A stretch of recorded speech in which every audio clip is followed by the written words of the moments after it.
Smithville, and it will be there around 10:19. That's if it doesn't shift. Campground at around 10:27. I know these aren't towns, these are markers.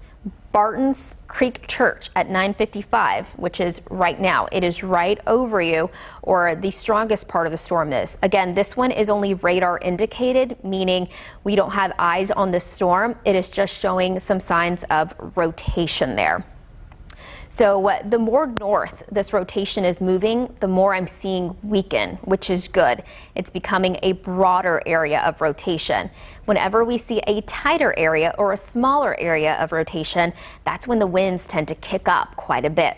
So I'm going to zoom out here, put it back on radar for you because it's a little easier to see here. We're seeing the heavy rain extending from Hayes County, just south of Dripping Springs. Buda seeing some heavy rain. Travis County now seeing the rain as well.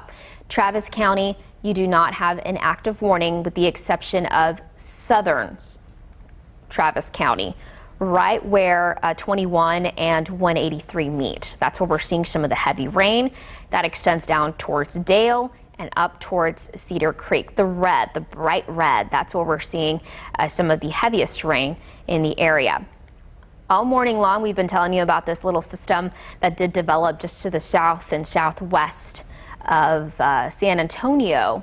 And because it's moving into an environment that has a lot of moisture, this has the potential of producing some very heavy rainfall, which is going to be the main threat for most of us. But then there's little parts of the storm that are kind of like the tail end of the storm. The tail ends of the storm are moving against the winds in their environment. So that's when they tend to rotate a bit more.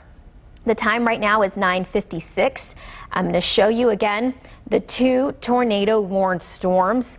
We have one for Bastrop County. This is the one that has been confirmed, meaning not just on radar, but eyes have witnessed a tornado. And this was to the south and west, a tornado observed right by Cedar Creek, 7 miles southwest of Bastrop, and it was moving north at about 30 miles per hour. So the National Weather Service went ahead and reissued this tornado warning for an additional 15 minutes. That's the thing about the storms within this kind of system. They spin up quickly and just as quickly they go away.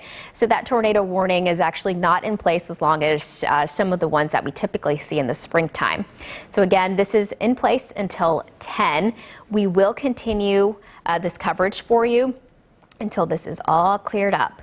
Another warned storm just to the south of that, and this is for Bastrop and Fayette County.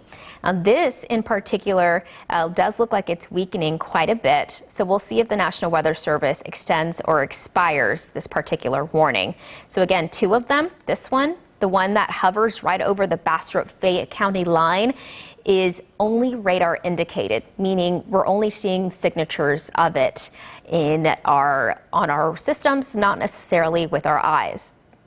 But over here, that area that is heading, or the area of rain heading towards Bastrop County, or excuse me, Bastrop, the city of Bastrop, that is where we're seeing the stronger of the two.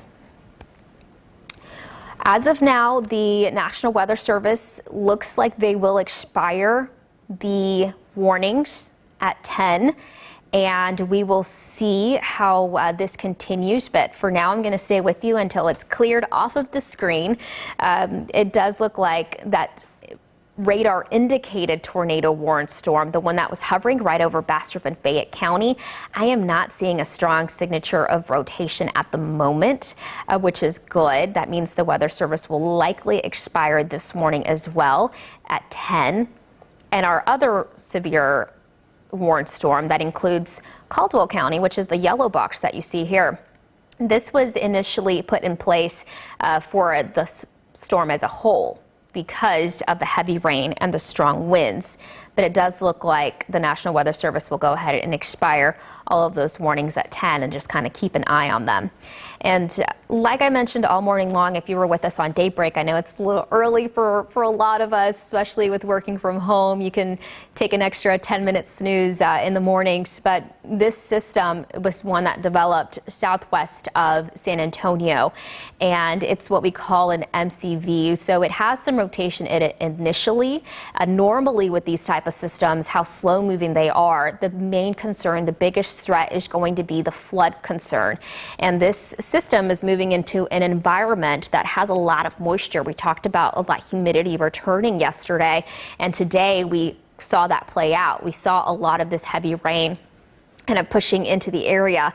And because the system overall is slowing down, it will minimize our tornadic threat, but it will increase our flood threat. So don't be caught off guard the rest of the day. This is still going to continue to bring us some heavy rainfall over the area as it moves north and east. Most of this out by the time the sun sets. Most models showing that the rain is completely out by around 8 this evening. But of course, we'll be with you all morning and all afternoon long watching this for you. These particular storms, like I said, they're kind of sneaky. Any kind of rotation, it's minimal and it's short-lived. So it can happen very quick and just as quickly go away, just like it did just now. We're under an hour of this rotation kind of popping up. I'm going to go ahead and return you back to regular programming. All warnings have expired. We'll see you. I will be joining you again for midday at 11. Be sure to join us then. We'll have the latest update on this. And of course, we'll talk you through how the rest of the afternoon will play out, because we are bound to see more heavy rain moving into the area. We will continue updates on social media as well. Don't forget to download that KVUE app. We will return you back to programming.